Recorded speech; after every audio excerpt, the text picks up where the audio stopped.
নমস্কার, সুভদ্রা রান্নাঘরে আমার সকল দর্শক বন্ধুকে জানাই স্বাগত। আমি শিউলি। আজকে আমি দেখো একটা নতুন রেসিপি নিয়ে এসেছি। সেটা হচ্ছে আমি আজকে তোমাদের বেগুনের ঝাল বানিয়ে দেখাবো। বেগুনের ঝালটা হচ্ছে সর্ষে পোস্ত বাটা দিয়ে আমি বেগুনের ঝাল বানাবো।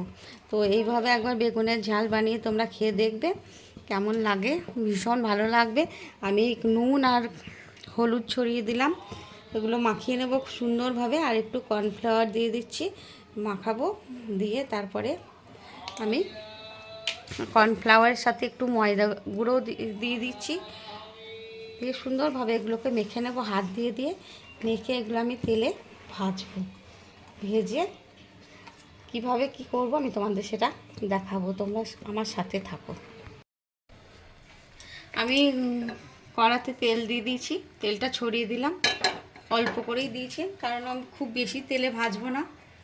এবারে বেগুনগুলো দেখো ভীষণ বড় সাইজের বেগুনটা ছিল, আর বেগুনটা আমি একটু মোটা মোটা করে গোল গোল করে রিং রিং করে পিস করেছি।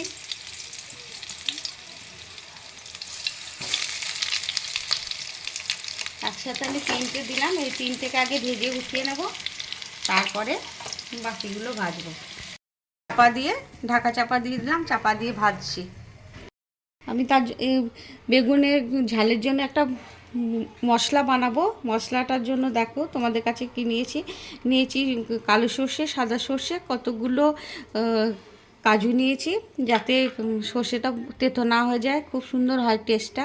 আর পোস্তর ভাগটা আমি বেশি নিয়েছি, বেশি করে পোস্ত দিয়ে দিলাম। আর কাজু আর সর্ষেগুলো এগুলো সব আমি একসাথে, আর কাঁচা লঙ্কা দেবো কয়েকটা, দিয়ে একসাথে পেস্ট করব। আমি সর্ষে, পোস্ত, কাঁচা লঙ্কা বেটে রেডি করে নিলাম। আর কাজু একদম বাটাটা আমার রেডি হয়ে গেছে, স্মুথ করে বেটে রেডি করে রাখলাম। বেগুনগুলো কি অবস্থা দেখি, মধ্যেখানে একবার উল্টে দিয়েছিলাম। এবার আমি বেগুনগুলো এই যে তুলে নিচ্ছি। সুন্দর লাল লাল করে ভাজা হয়ে গেছে একদম।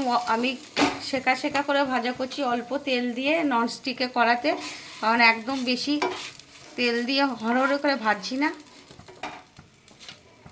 বেগুনগুলো একদম পুরো সিদ্ধ হয়ে গেছে, দেখো নরম তুলতুল করছে। এবার আমি এগুলো তুলে নিয়ে আমি এবার বাকি বেগুনগুলো দিয়ে দেব। আমি বেগুনগুলো সব তুলে নিয়েছি, কড়াইয়ে সর্ষে তেল দিয়ে দিয়েছি, সর্ষে তেলেই রান্নাটা হবে। এবার আমি কালো জিরে একটু ফোড়ন দিয়ে দিলাম, ফোড়নে কালো জিরে দিয়ে দিলাম, আর একটু কাঁচা লঙ্কা দিয়ে দিলাম চিড়ে। ফোড়নটা ভাজা হয়ে গেছে। এবার আমি একটা বড় সাইজের টমেটো কেটে রেখেছিলাম, ওটা দিয়ে দিলাম। টমেটোর উপরে একটু লবণ দিয়ে দেবো, যাতে টমেটোটা একটু গলে গলে যায়।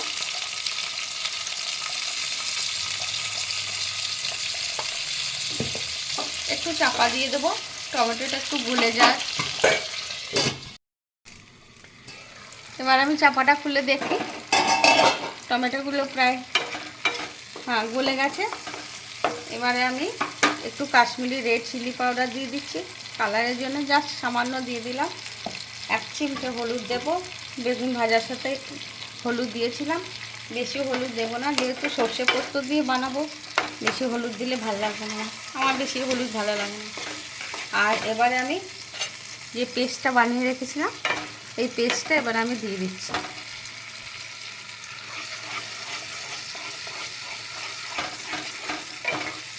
এবার বাটিটা ধুয়ে আমি জলটা দিয়ে দেব।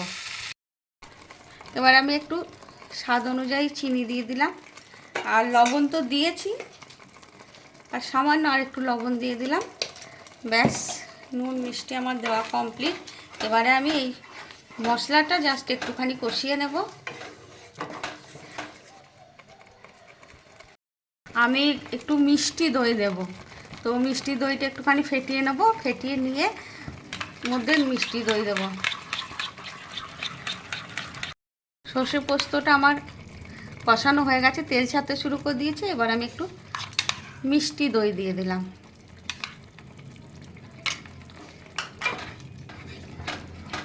মিষ্টি দইটা দিয়ে আরেকটু আমি নেড়ে নেব, কষিয়ে নেব, তারপর বেগুনগুলো আমি দিয়ে দেবো।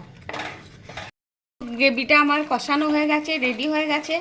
দই দিয়ে সমস্ত কিছু দিয়ে এবারে আমি বেগুনগুলো উপর থেকে একটা একটা করে দিয়ে দিচ্ছি। বেগুনগুলো দিয়ে জাস্ট একটুখানি ফুটিয়ে নেব। দিয়ে বেগুনগুলো আমি কিন্তু ভীষণ কম তেলে সেকা সেকা করে ভেজেছি, যেহেতু ননস্টিকের কড়াতে ভেজেছি সেহেতু একদম তেল মানে না দেওয়ার মতনই চাপা দিয়ে ভেজেছি একটু টাইম নিয়ে। ব্যাস, এবারে আমার একবার জাস্ট ফুটবে, দিয়ে তারপর আমি এটাকে সার্ভ করে দেবো। একটু চাপা দিয়ে দিচ্ছি, চাপাটা খুলে দিলাম, আমার হয়ে গেছে দেখো। এবার আমি উপর থেকে একটুখানি জাস্ট ধনেপাতা কুচো ছড়িয়ে দিলাম। এবার গ্যাসটা অফ করে কিছুক্ষণ স্ট্যান্ডিং টাইমের জন্য রেখে দেবো। রেখে দিয়ে উপর থেকে দুটো কাঁচা পাকা লঙ্কা দিয়ে দিলাম চিড়ে রাখা। ব্যাস, গ্যাস অফ করে দিচ্ছি। আমার বেগুনের সর্ষে পোস্ত ঝাল রেডি এবং সার্ভ করে দিয়েছি। তোমরা এইভাবে একবার অবশ্যই বানাবে, বানিয়ে খেয়ে দেখবে এবং আমাকে কমেন্ট করে জানাবে তোমাদের কেমন লাগলো। এটা কিন্তু একটা ইউনিক একটা রেসিপি, কারণ আমরা সবসময় টক দই দিয়ে রান্না করে থাকি, এটা কিন্তু মিষ্টি দই দিয়ে রান্না করেছি, এর স্বাদ অনবদ্য হয় এবং হয়েছে। যাই হোক, তো তোমরা সবাই ভালো থাকবে, সুস্থ থাকবে। তোমাদেরকে সকলকে অসংখ্য ধন্যবাদ, অনেক ভালোবাসা, নমস্কার।